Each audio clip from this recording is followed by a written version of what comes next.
On Saturday, 4 Israeli hostages who were serving in the Israeli military were returned to Israel. Soon after their release, the IDF released footage of the freed hostages being embraced by their loved ones after 477 days in Hamas captivity. However, despite the good news, Israel accused Hamas of going back on the ceasefire agreement for violating the requirement that female civilian hostages be the first to be released. Hamas failed to meet its obligations to first release Israeli female civilian hostages as part of the agreement. We are determined to return to the return of Arbel Yahud, an Israeli citizen kidnapped from Nir Oz, and also Shiri Bivas and her 2 children, Kfir and Ariel, whose welfare we are extremely concerned about. But this morning, a spokesperson for Israel's prime minister confirmed that the dispute has now been resolved and changes have been made to the ceasefire plan. Hamas had backtracked on the agreement by not releasing Arbel as they had agreed originally. Subsequently, an additional phase of hostage releases are scheduled to take place this Thursday. Following the settling of this violation, Israel this morning agreed to the passage of Gazan residents to the north of Gaza. In accordance with the agreement, 3 additional hostages will be released this Saturday. Allow me to share with you some more confirmed details, facts and figures. I can confirm that Israel has received from the Hamas terrorist organization, a list that includes the status of all of the 33 hostages due to be released in this first stage. The list from Hamas matches Israel's intelligence.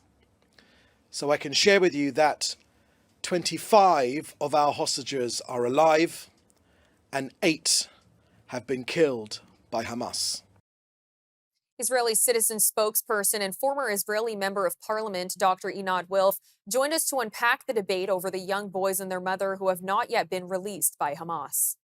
So quite a while ago, Hamas released a hostage video of Yarden Bibas, the father, saying that his wife, the mother, and his 2 children, the young boys, were killed by Israel in an air raid. Of course, this is typical of Hamas, not mentioning that they were actually kidnapped and placed in danger by Hamas itself. But this is something that they issued quite a while ago, but they haven't said anything since.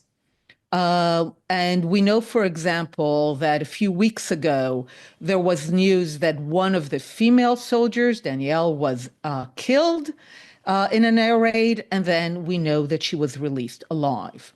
So there's a kind of fog around the fate of the Bibas family, the wife, and the children.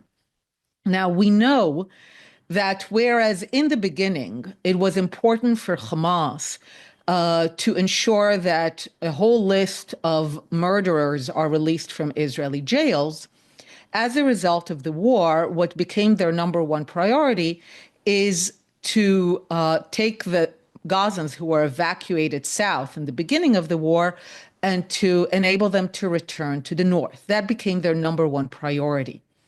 And in the deal, which, is really mostly extortion and ransom, they were able to achieve that the Gazans will return to the north fairly early in the deal.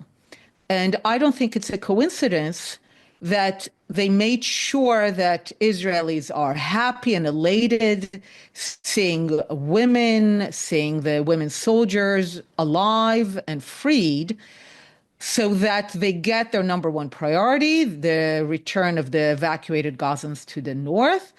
And then, and only then, will they release the information about who is dead.